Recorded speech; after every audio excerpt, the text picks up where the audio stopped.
Hello. Hello. Holly! Here I am. I haven't seen your face in like forever. Yeah, no one's seen my face in forever, other than my dogs and my baby daddy. Hi, everybody. Hi. Hello. Hey. Okay. Hello.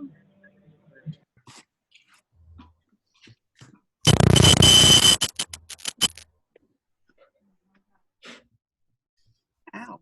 We'll give everyone a few minutes to join, and while people are joining, let's see if I can do this poll. Sorry, we have no air conditioning here, and it's like 95 degrees. I know. Oh my God. That's awful. Yeah. The big AC unit was delivered. It's just not hooked up yet. Ugh.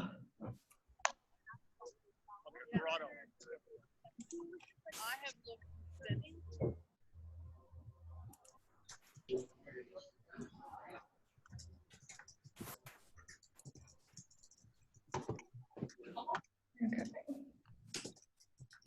You're the bigger vessel.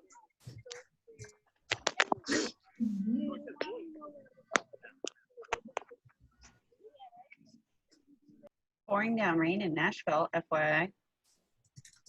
Is it really?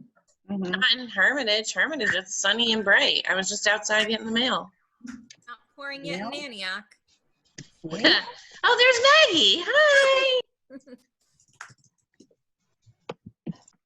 Okay. Is Shira, are you on here? Yeah, yep, there she is. Where? It's hard when there's so many people because you can't see where everyone is. In the Okay. middle of my first page. Let me see. Cool.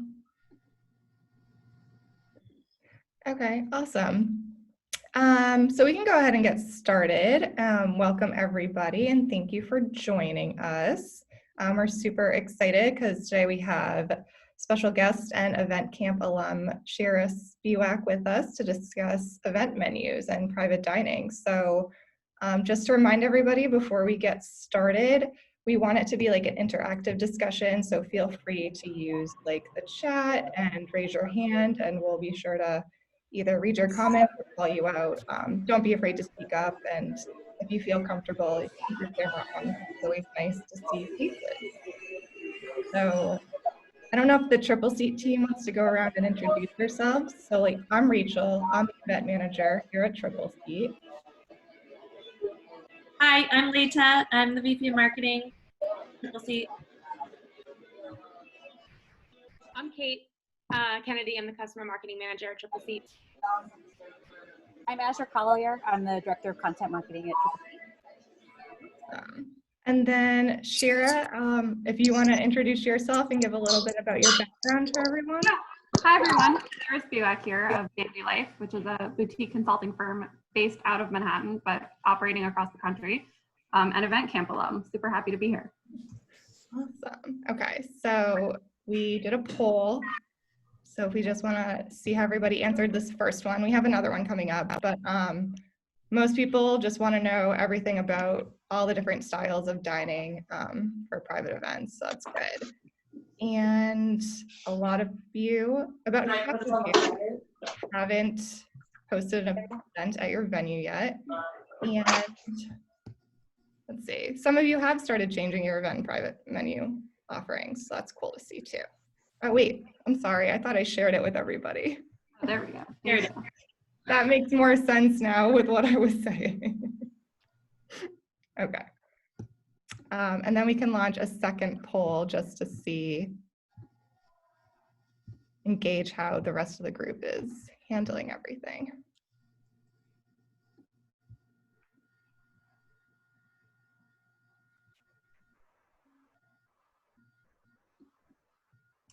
Make sure to scroll down too. There's 3 questions.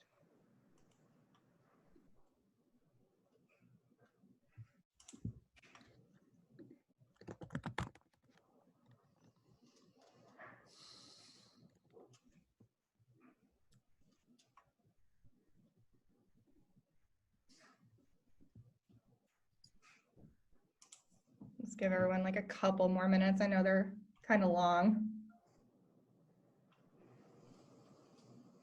Okay, cool. And now I will share the results before talking about it. Awesome. So most of you are getting requests for Q3, so July through September for this year. And a lot of them are for less than 25 people, which I think just makes sense with where everyone is with their reopening phases in like the Q3 term. And let's see, you guys are getting some guidelines, which is, at least it's not none, which is good.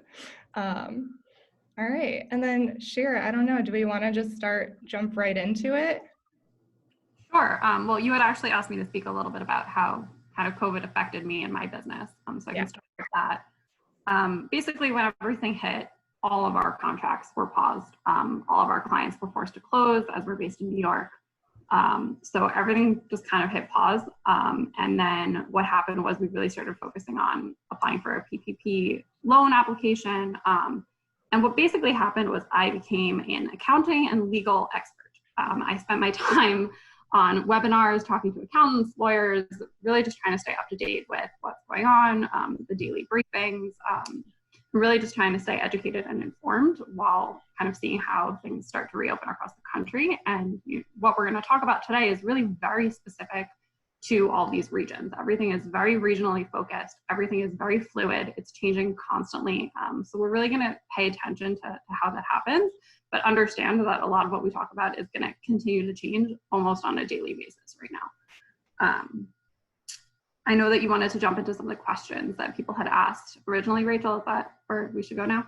Yeah, so I guess like where we can start is, what are some of like the trends that you're seeing, or how are people that you're working with like have handled things like hand passed items? Yeah, so I think based on the survey questions that we just looked at, I don't think that's actually quite come into face that actual problem yet. I think people are thinking about it, but it hasn't quite happened yet. I think, if you look on places like BizBash, you're going to see corporate planners coming up with ideas for low touch hand passed items, individual boxed sliders, mini pizzas, bento boxes, kind of that format. So I do think that that's going to become a consideration once the corporate planners return to the table and start rebooking their events. The other thing that we're going to have to start thinking about is reimagining the way we do things in general, which is something that we're all very good at in this business. That's what we do. And I think that you might start seeing kind of different ways of actually passing the items. For example, large pizza wheels, I've heard surfboards, kind of different options just to create a little bit more distance between the server and the guest. And then coming up with creative ways to even identify those items, like perhaps having the menu item printed on the face mask of the server who's passing it, because he's going to be wearing a face mask, so we might as well use it.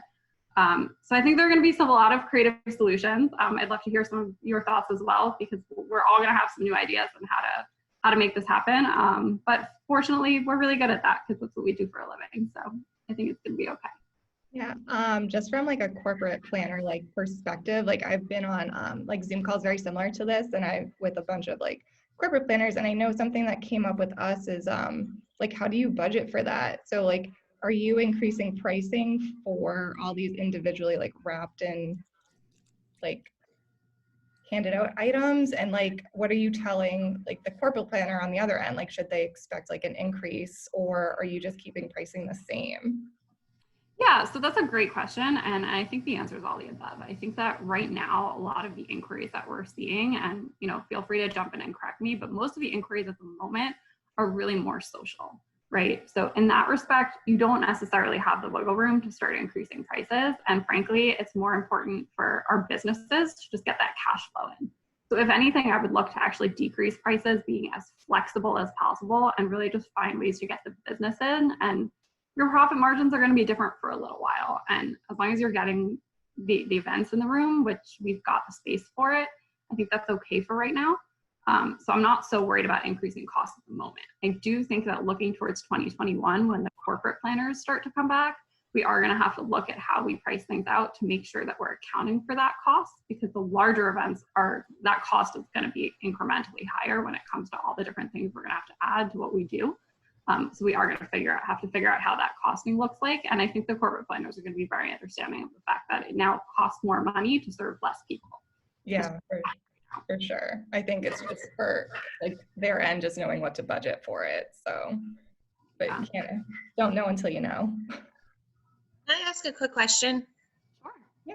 So when you're talking about decreasing pricing, are you talking about decreasing your menu pricing or like your room rental or food and beverage pricing?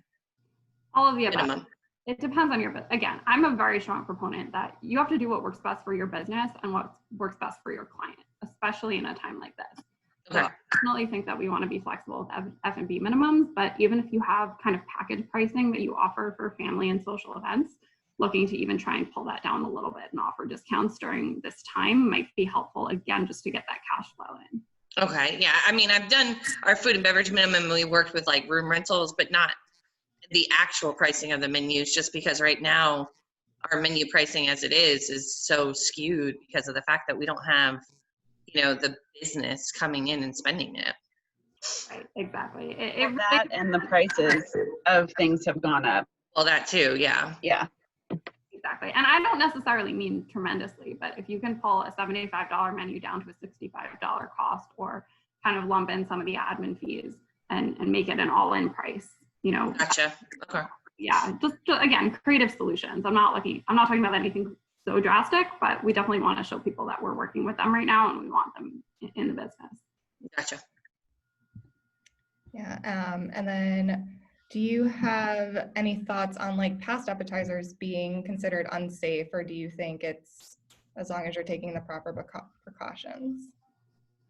I think every client is going to come to the table with a different perspective. So I think now more than ever, it's really important to open up that dialogue and have that conversation, right? We're in the business of being hospitable, but we also want to be human.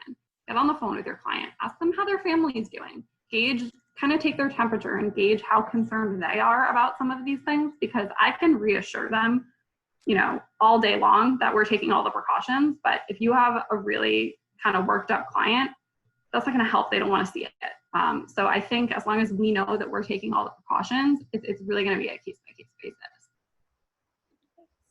And then somebody in the comments had said that they had brought in a custom family menu at a substantially lower price point to encourage community to revisit more often. So do you think a lot of people will move towards more kind of family style to help that? Yeah, I mean, again, family style is tricky because it depends on who the guests are. So, if we're talking about these smaller events of, 10 to 20 people where they really could be birthday parties and family gatherings, then absolutely family style is an option. But even in just regular dining, looking at the way that guests are sharing courses is very different now. Normally when I go out with my friends, I'm happy to kind of stick my fork in a communal appetizer plate, and we're not doing that anymore. So I think family style, you really have to be very aware of how you're serving it to allow for guests to be not so communal about the dish. And how do you feel about things like stations? So how should people handle like hors d'oeuvres that would normally be served station style, like a charcuterie board or like a cheese board? Yeah, I think that those are not really going to happen for a while. If guests really are insistent on something like that, then we're going to have to come up with ways to kind of pre-plate them in individual portions. So you have smaller items that can be separated. But I think in general, when it comes to stations, there's going to be one of two things that's going to happen. Either it's going to be pre-portioned, pre-packaged items, pre-packaged dessert stations, bento boxes, things like that. Or you'll have a buffet situation where there's very visible spacing, plexiglass, etc., with staff physically handling the serving. Nice. But the visible sign of sanitation and social distancing and separation is going to be very important to our business for a long time. Yeah. And what about like displayed desserts or things that are displayed, or like a wedding cake that would be sitting out for maybe a while and then served to guests? Do you think that's going away? Yeah, I mean, you can still have a wedding cake if people aren't touching it, but it's probably not what's going to be plated and served to guests. And does anybody, I'll open it up to the group too. I won't be the only one asking questions. Yeah, I'm reading some of these chat questions here, but if anyone wants to jump in, please do. I'm so jealous. I need a haircut so bad. It looks adorable.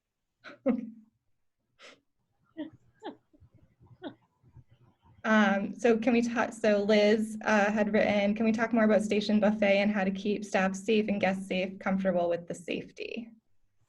Yeah, absolutely. So again, I think that depends on the type of event. I think if we're talking about renting out a small room for a family, you have less to worry about because they can kind of be their own judges in terms of what they're comfortable with. Once we talk about the larger events, I think it's really going to be very similar to what we're doing in restaurants that are reopening. You're going to have tape on the floor outlining 6 feet spacing for the line. You're going to have plexiglass in front of the buffet station itself. All your staff's going to be in PPE. That means masks and gloves. They're going to have to be trained on how to do that and wear them correctly. And then you're going to be serving guests without them really kind of touching anything. Roll-ups, which are the law right now in New York for silverware, are also going to be very important.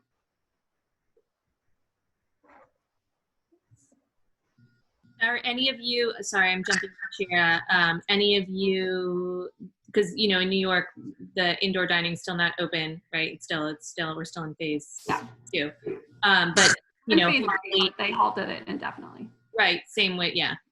Holly, Whitney, those of you that I know have started opening back up, have you encountered buffets thus far? And what have you done? Have you done the roll-ups and the PPs, or has it just been families that are allowed to be within 6 feet of each other?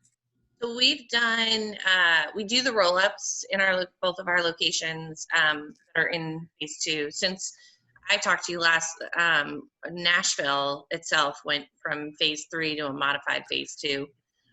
So we went down to a 50% capacity again in our spaces. And so this weekend, actually, I have a group tomorrow night. It's a wedding. It was supposed to be 30 people. It's down to 15. And they're doing a charcuterie board because with how advanced it is, we can't do it per person on an individual plate. It's just not possible. So we're having staff gloved and masked serving it. And then we also have X's on the floor for 6 feet distance in front of it. And then we're calling everybody up by table. When they arrive, we're asking them to be seated. The bar's not open in the room. That'll be cocktail service. And then we'll ask the tables for the first round to come up individually, and then, can trickle as they want after that for refills. Yeah, absolutely.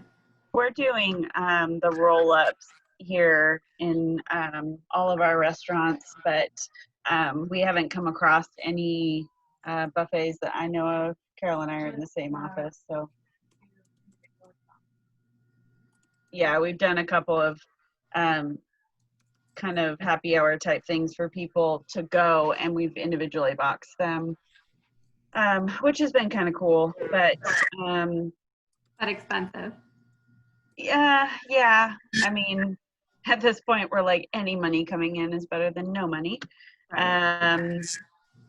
But yeah, thankfully at Etch, it's not really a buffet or reception type thing. That every plate is so beautifully created that it's just individually plated. So we still do family style appetizers, which it is what it is. I mean, that's all we can do. We're just trying to keep things booked, pay for ourselves a little bit. Yeah, and again, in some businesses, and again, I can't speak for all of your bosses, but sometimes it's really just about the cash flow right now. Every business model is different, as, your boss is maybe using the PPE to cover your labor costs to begin with, in which case all the metrics that we're used to looking at are different, and really just having cash flow coming through the business as long as there's no loss is really helpful right now. Yeah, also for our family style, we went to a French service. So we have our staff serving it at the table versus letting the guests pick by themselves. What we're doing for the main course, since there's 2 sides, it's those sides are already plated when we put it down in front of the guests. And then we have the servers again in masks and gloves going around saying, do you want chicken? Do you want steak? Do you want the fish? And giving it to them that way. Are you giving guests the option to customize the PPE for their event? Has anyone done that yet? No, say that again. Giving a client the option to do custom PPE for their event. In other words, they get to choose the color of the masks and gloves that your staff is wearing for their event, so it matches the theme. That's kind of fun. No, but we will. I mean, if they want to buy them. Yeah. If not, they're getting the black. It's a good upcharge. We have a very active chat going on right now. I feel like Jill, sorry to call you out wherever you are. You seem to have, will you tell us where you are and what you're doing with Plexi? It sounds like you're doing a lot. Can you guys hear me okay? Yeah. I'm actually in one of our venues and we actually have some people in it. So I'm in Dallas, Texas. I'm with the company Free Range Concepts, and we own pretty large venues, music venues, restaurants, as well as a bowling alley. It's a boutique bowling alley upscale. So I've actually already held, prior to this last callback from the governor, a 300 party. It was private. We did it as a full buyout of a venue. Because our venue is so large at a 2,200 person capacity, we were under, but that's where we hired security. We put that cost back onto the client. But we made them have one security guard, one for 30 person, as well as setting up the buffets, physically passing out the food for all clients, making sure also, the plates are underneath it, additional hand sanitizer stations throughout. So I want to see, can we see the Plexi? yeah, this is the bowling alley I'm in right now. And I know Jill. Jill used to live in Nashville. I did, I know. Hi, Holly. We work together. So this is, yeah. But you can see all of our servers too. I think we've lost your sound, Jill. It looks so normal. I know. We did lose this. I'll actually come up on the lane. But, for the bowling alley especially, I think sanitation, the amount of times we have dedicated staff that in all venues right now that sanitize throughout their entire shift. That's the only thing they are called in to do, is to sanitize. Which again, it's a labor cost, but it makes people feel more comfortable. Yeah, I've also seen sanitation greeters whose job it is to, upon arrival, explain to guests what the policy is going to be for the event. So that would get added to that cost as well. Is anyone doing temp checks upon arrival? Like for the party, for the events, not for just restaurant, but for the events? Is there temp checks, or is that not happening? No. No. Just our staff, not our, not for guests. Yeah, you've always said that, yeah. Same here, just our staff upon entering or before they enter the buildings. Before they can clock in. Mm-hmm.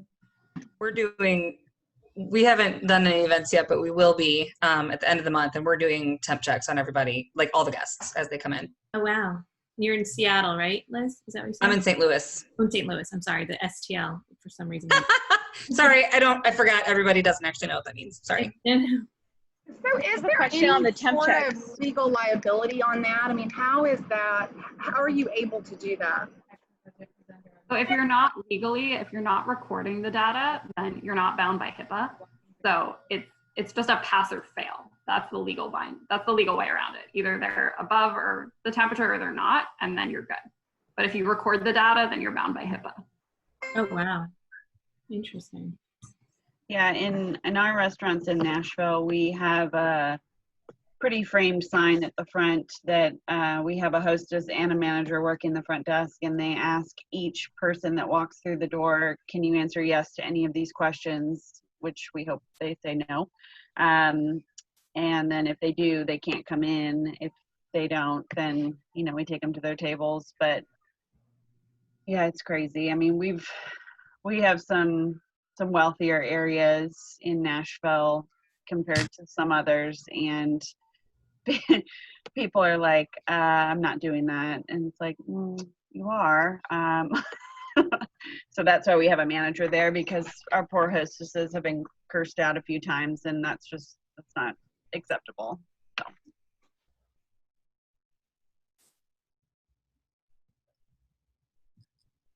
Any other questions from the floor? I haven't seen anyone in the chat in a couple minutes. Let's see. I I have have one a question. Yeah. Go ahead. Oh, okay. So Shira, have you been seeing or looking at doing virtual events? So most of my clients are venues, so that doesn't really help them. So we haven't been doing them, but yes, they are happening. And a lot of the production companies that also have a hand in tech are trying to pivot in that direction. So they're really trying to position themselves as production people who can handle that. And then the other thing I've seen is some of the more white space venues are actually trying to position themselves as places where one can host a virtual event and kind of do the production and the tech in their space and then put it out to their guests online. So to jump in on that, in Nashville, we're doing virtual chef dinners. So we have either on YouTube, or you could do a live Zoom dinner with our chef. And we've had huge amount of success with these. And we're also, since we've stopped our donations, we're working with nonprofits. We have a big one coming up with Agape and the American Cancer Society, where they ticket the event and then we get a portion and they get a portion, since we've stopped our donations. And so, and basically they pick up a meal pack from one of our restaurants, and then they can tune into YouTube and cook with our chef virtually. And we've been getting huge success from that. But either we do it to the general public, or we've gone back to our nonprofits, and it's been a huge amount of revenue for us. And it's really simple. You can watch a pre-recorded video, but the Zoom ones are a little bit harder because it's more interactive, but they're really, really fun, and they've been a huge, big thing for us here. Carol, did you say you were in Nashville? I am, yeah. I Okay, work with Whitney. so got it. Okay, so we're in Illinois, and we started doing virtual tastings where we would have a winemaker basically host a virtual tasting, and our guests could come and pick up a package of 3 bottles of wine, cheese and charcuterie platters. It went really well for the first, I'd say, couple months, and then just this last month we only had about like 7 attendees, because we're open for partial indoor and outdoor dining. So I don't know if has anybody else been doing virtual events in the states that are kind of open for both and notice a drop-off. I mean, I kind of think they're gonna pick back up again once we, I mean, fingers crossed, hopefully we don't close down again, but I know there might be another spike. So curious to see if anybody else has had success and then some drop off with their virtual events. Nobody, just us? That's just you and me, and ours are staying stable. Like we usually sell a good amount, and then the nonprofits that we do, they come up with their own pricing, and we give them 3 different tiers, and so they just pick what they want to ticket, and then they get a percentage of each ticket price. But we did the virtual wine dinner as well with one of our chefs, and they picked up charcuterie as well, and that was probably our least amount of people, but it was a huge success too for us, like for one of our smaller restaurants, etc. But yeah, I hope it stays the same. We're also still doing neighborhood drop-offs. I don't know if you have, neighborhoods in your area, but we're doing custom, like we pull up into your neighborhood and do neighborhood drop-offs. We're doing family packs, family 4-packs for all of our restaurants now, including Etchin, et cetera. So those have been really big and hot for us. So, and they're a reduced price, feed a family of 4, come pick it up and that kind of thing, or we'll deliver it. Honestly, we'll do anything. Yeah, we were doing that for quite a while, but then once we kind of started opening up, we saw the demand for that completely drop off. So we're in Naperville. I don't know if anybody's familiar, but it's basically, I feel like it's, you get it? Thanks, Maggie. Yeah, it's kind of a different place, different kind of people. But we've seen a drop off in curbside pickup and delivery, so we kind of cut that out. Yeah, huge drop off. So because we're basically open now. But I think what you're saying, Carol, where you have that nonprofit aspect to it, I think that's huge. Yeah. So I think maybe that's something we might want to think about doing, is donating a portion to get a little bit more, people coming to it. Yeah. So. For instance, Agape is selling their tickets for $80, and it's basically a split. We keep what our food cost is, and then they get $40. So they just pick the tiers that they want, and we have them do the Eventbrite, like the ticketing, because then they get the tax write-off. If we did the ticketing ourselves, we can't take off the tax for the guests that buy it. So 'cause if they individually buy them, then their guests have to pay tax on them. But if they buy it through Agape and they do the e-tickets, then they can get the tax write-off. So like their customers that buy it. So it's kind of cool. We just started doing them, and we have a bunch on the books, so we'll see how they go. And they're picking up. We're even doing one for the zoo, and they're all themed. We're giving them options for themes. If they come up with a theme, our chef will work with it. So like one is Under the Tuscan Sun for our Italian restaurant, and then Tiger King for the zoo or something weird like that. I don't know what it is, but but yeah, it's kind of fun. It's different, and everybody seems to really enjoy it, and it goes towards a good cause, since we can't just donate gift certificates anymore. So very cool.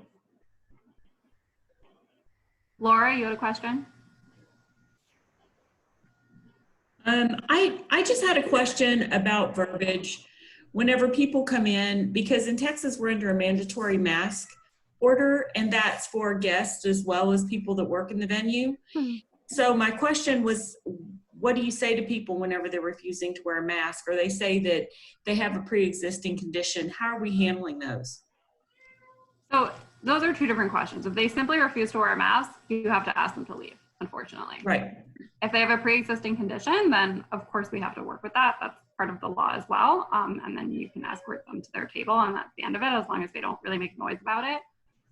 But guests who are just flat out refusing to wear a mask, I would absolutely ask them to leave. We can't. Yeah. We don't ask them to leave in Nashville.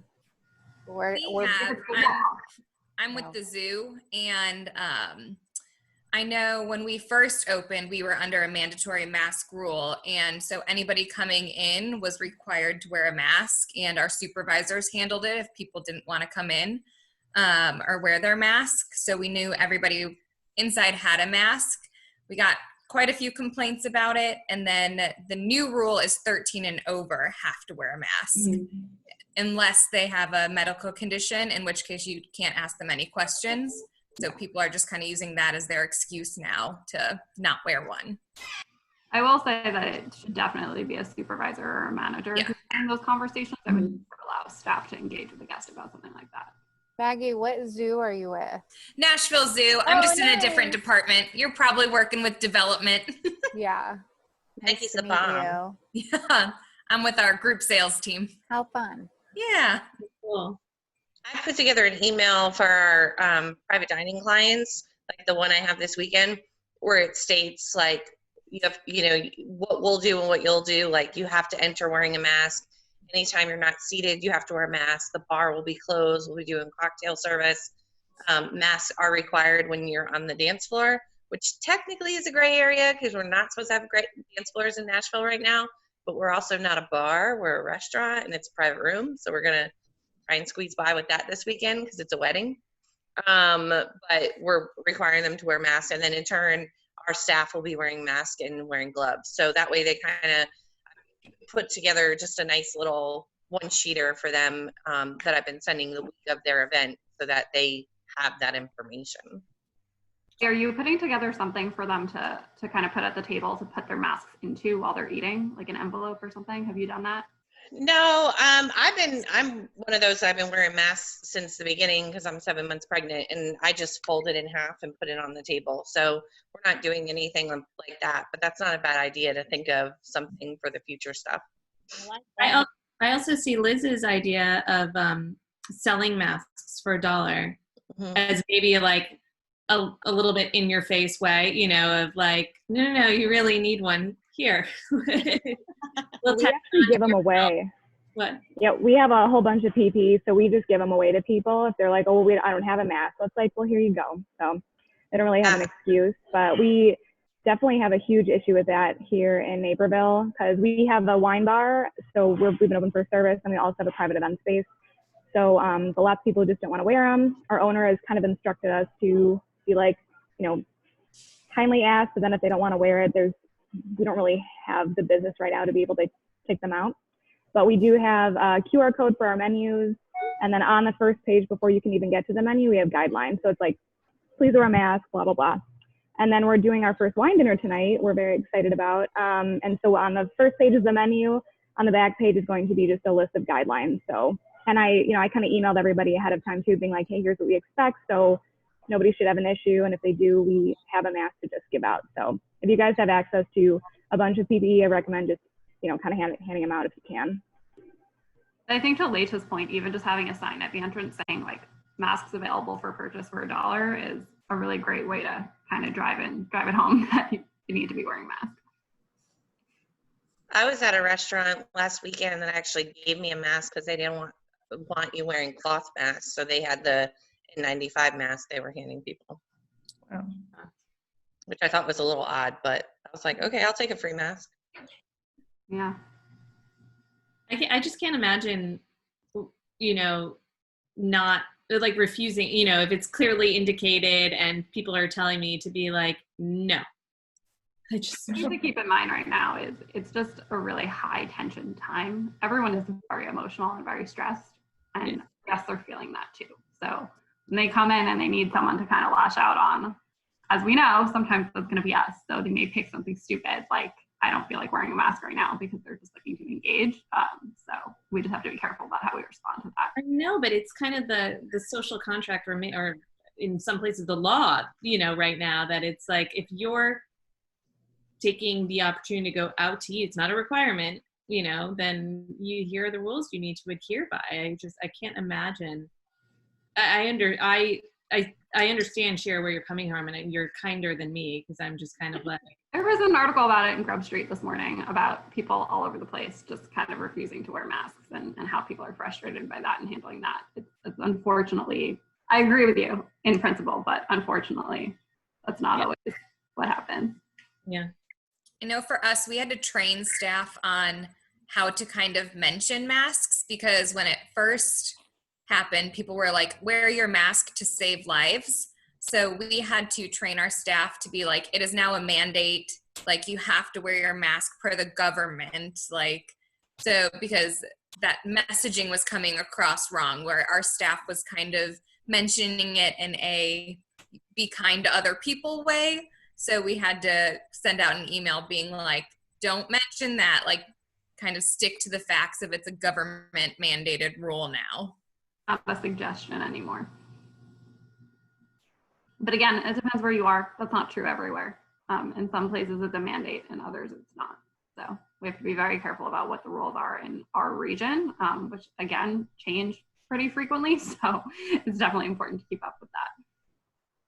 We actually had a client call us and thank us for enforcing the mask requirements because her parents had gotten COVID. So you're probably not hearing it, but there are people appreciating it if you're holding it up. So keep it up. Yeah.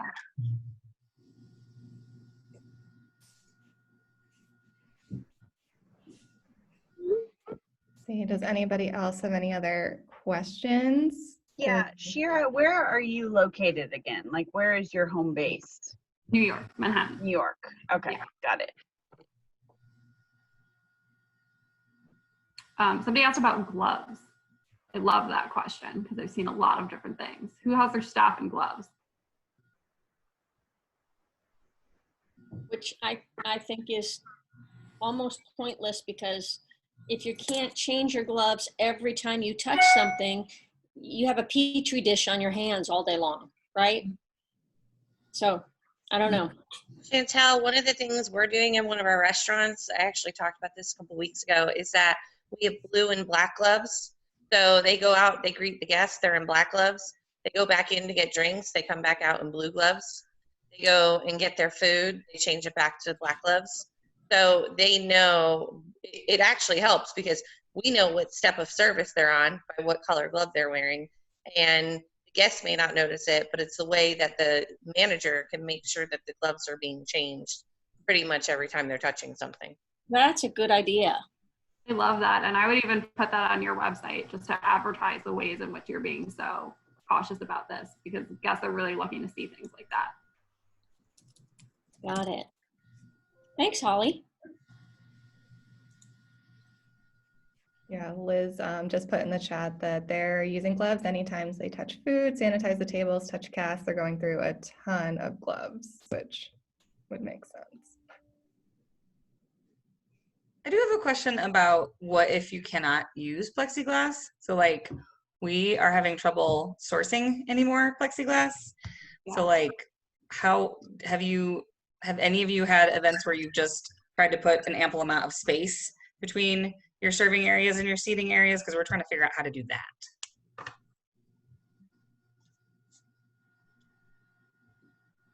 Yeah, I mean, I don't see anyone jumping in, so I'll go ahead and answer. I think if you have maybe wider tables, that kind of helps with that process. If you maybe put 2 banquet tables together instead of just having the one for a buffet, for example, or even a bar.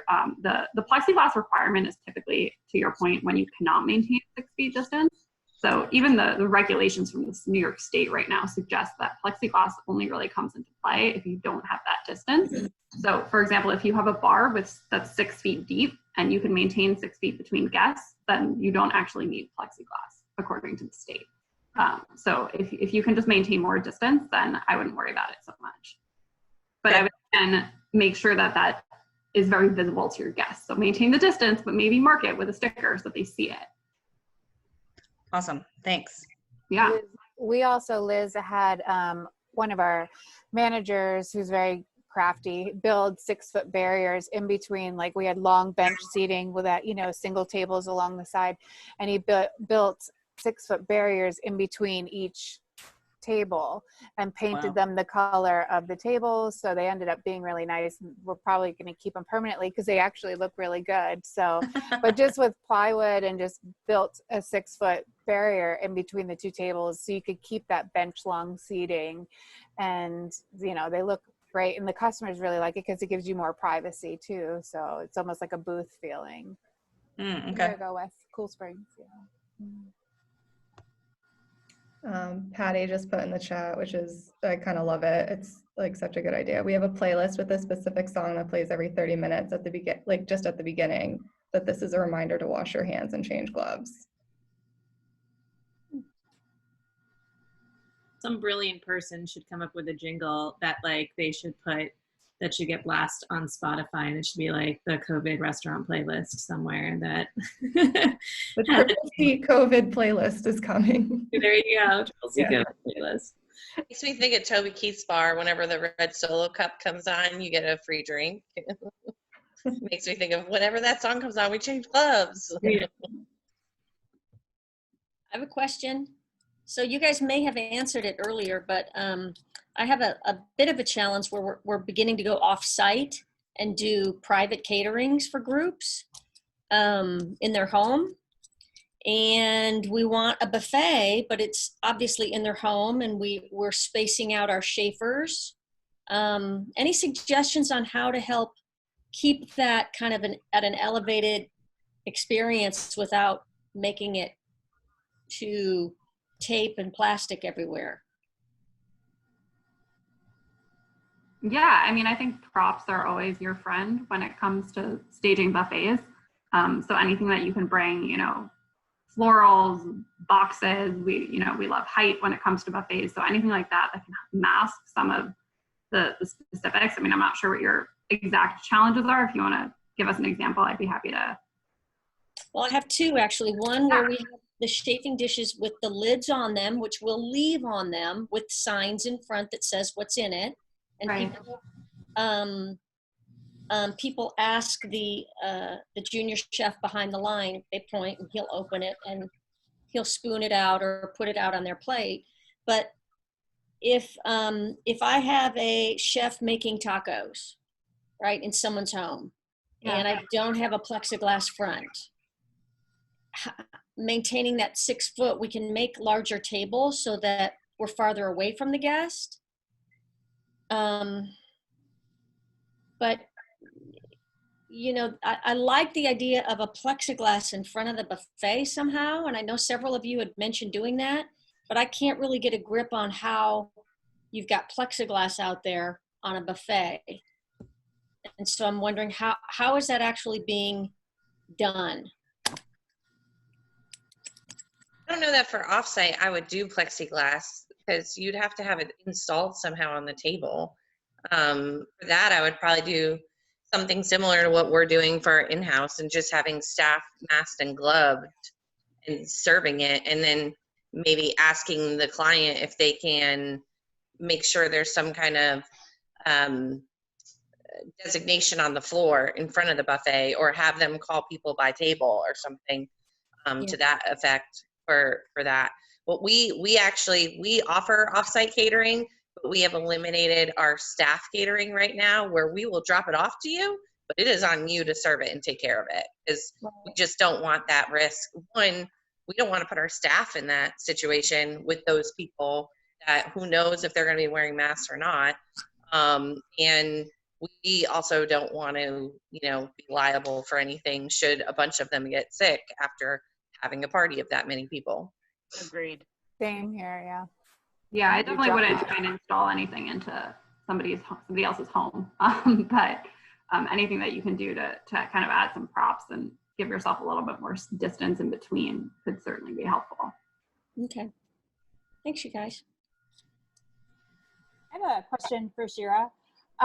What's the creative kinds of things you've seen for menus and food, like different ways to make food so it's individually served and safe, like, salads in a mason jar with all the stuff in it, or, different kinds of food walls where you can grab things and not touch anything? Like, what are the creative things you're seeing people doing? Yeah, I've seen a bunch of different things recently. I actually saw a conveyor belt once at an event of food that was passing by individually packaged on the conveyor belt, which I really loved. I think with food walls, like the donut walls that are all over Instagram right now, you have to be really careful with because they're not individually wrapped. So you really need little Chinese paper boxes with food and little hamburger boxes and things like that. Because right now, at least, everything really does have to be wrapped if you're going to go that route when it comes to service, that type of service. Has anyone else started doing anything like that, implementing that into their menus?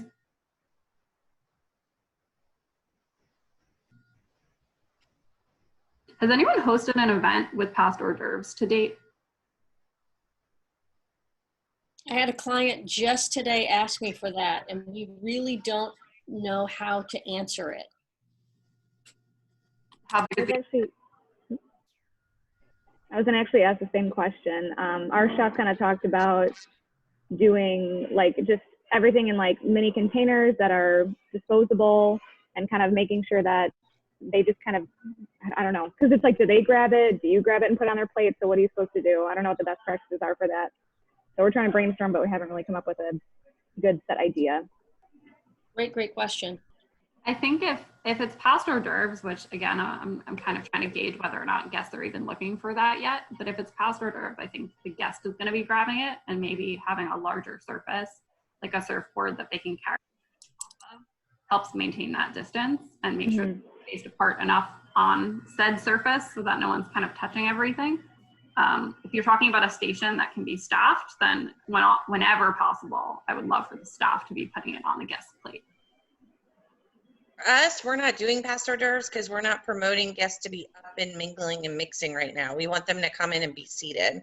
So in that sense, that's where we would either do something where each appetizer is on a plate, and we just serve it that way, or we do it as a station where, again, they get up and they get served by a server, and we do it that way by table, because that's one of the biggest things right now here in Nashville. Is the whole reason that it's spreading is because all the bars were open and people were mixing with each other.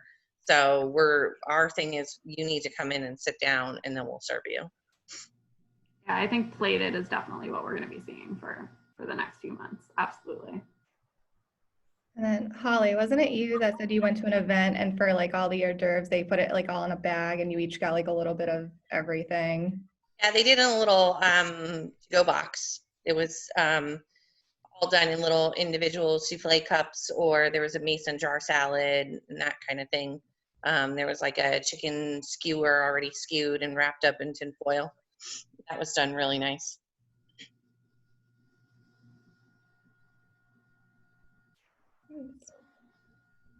They're asking about seating capacities right now. Yeah. In terms of what they're allowed. In New York, you can have up to 10. It looks like in Nashville up to 6. Miami's 4. Anyone else want to jump in with a different city? Houston is 10. Tennessee, not counting Nashville, is 10. And Naperville is 10, and we can have a maximum of 50 people at an event. Vermont is 10. Dallas is 10. Okay. So I don't think anywhere you can have more than 10 people at the table right now. That's what it seems like.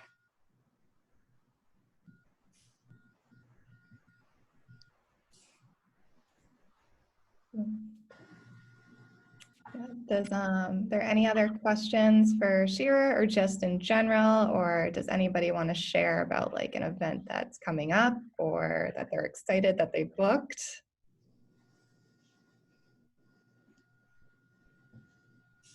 I can tell you one of the things that we did at, it was a virtual event that we partnered with Yelp. And it was similar to what some of the other sales people here have talked about, where they come, each guest will come to the restaurant and they'll pick up the items that will be featured, and they go back, and we had our corporate beverage person on there demonstrating how to make a beverage, because the beverage kit was part of the pickup. And then we had our celebrity chef, Rick Moonen, that works with us, who did crab cakes online and showed them how to make the beurre fondue. So he picked up the cold crab cake and all the components were there. And then he showed them how to create the sauce at home and how to reheat the crab cake. That was really popular. We got a lot of sales off of that. And because it was Yelp, then of course it went out to quite a large group. That's awesome.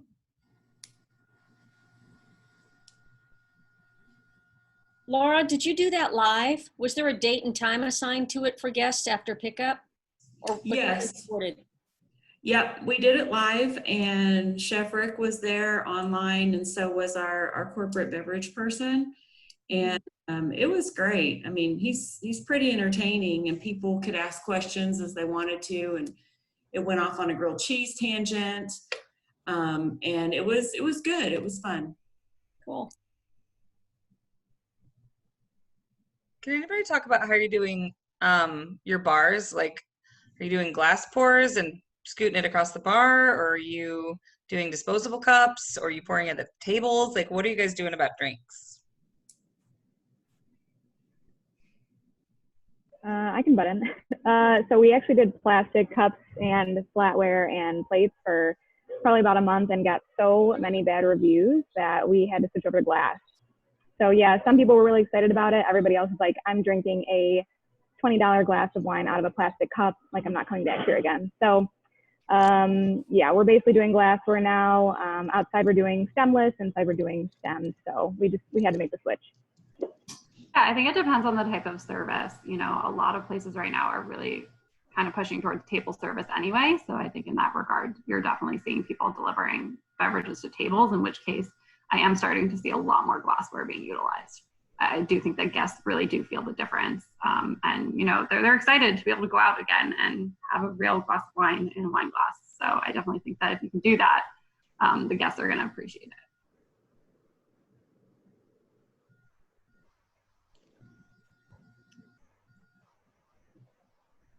Yeah, it sounds like Howie said he's doing glass made at the bar and delivered to the table. Yeah. Nice. All right. Thank you. Any other questions? Feel free to reach out to me afterwards if anyone else has any other questions that come up. I'm definitely always available, so happy to answer anything that comes up after this call. Yeah, well, Shira, thank you. Oh, here we go. Does anyone have any suggestions on anything we might be able to let the couple choose for their wedding when it comes to safety precautions, rather than just telling them how everything needs to be, like a this or that situation, to make them feel more involved and in control? I definitely think that having that safety kind of greeter at the door could be something that they could be really involved in. I don't think that that's a must, but if they wanted to do that, they can really dictate what that verbiage is and how that communication goes. And that really sets the tone for the event, which might make them feel a little bit more in control of the situation.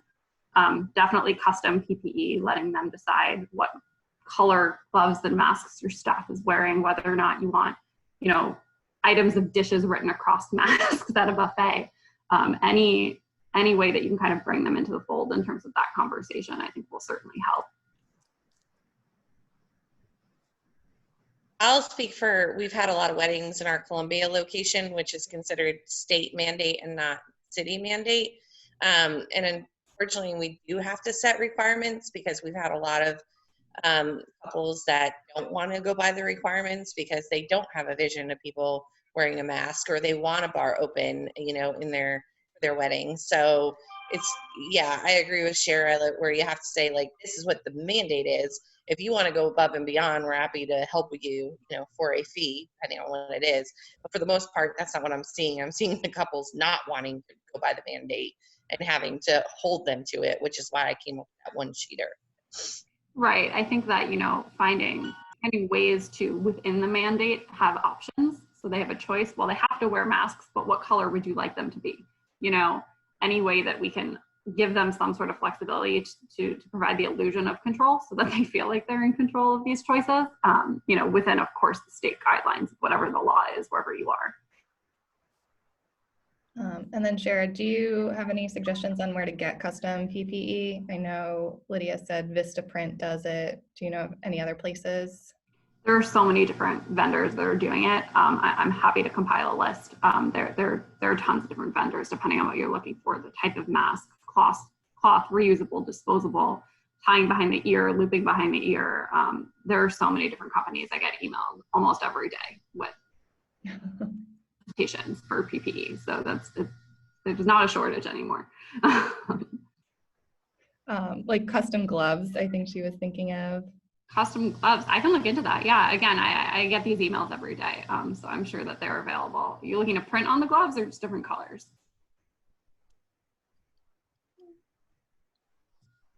Probably both. You had just mentioned about like that would be a thing to offer to clients, and I think it's a great idea. And I'm just trying to figure out like how would we, if we said, okay, we'll do pink gloves and masks. Like, where am I going to find pink gloves? Yeah, I mean, you can ask your vendor depending on where you're getting that stuff now, but those things come in lots of different colors to begin with. If your particular provider doesn't have those available, there are many other options depending on where you're located. But there are many different companies that offer that. If you would compile a list to send, that would be amazing. Yeah, I can take a look. Not a problem. Yeah, they're all over the place. They're all over the country. I've got a source in Puerto Rico right now. They're all over the place. Yeah. Awesome. Thanks. Yeah, no problem. Yeah, we can send that out with like a wrap-up email that we send to everybody. So yeah, that's it. Awesome. Well, if there's not any additional questions, Shira, thank you so much for joining. And thank you for having me. Yeah, and I hope everybody enjoyed the conversation, and thank you all for sharing. And I threw up a link in the chat if you guys want to leave like a review or let us know what other topics you'd like to see, or if there's anybody that you'd like to see on here. We're really doing these just to get all the best information out there, so just let us know. Thank you. Yeah, thanks guys. Thank you, Rachel. Bye. Thank you very much.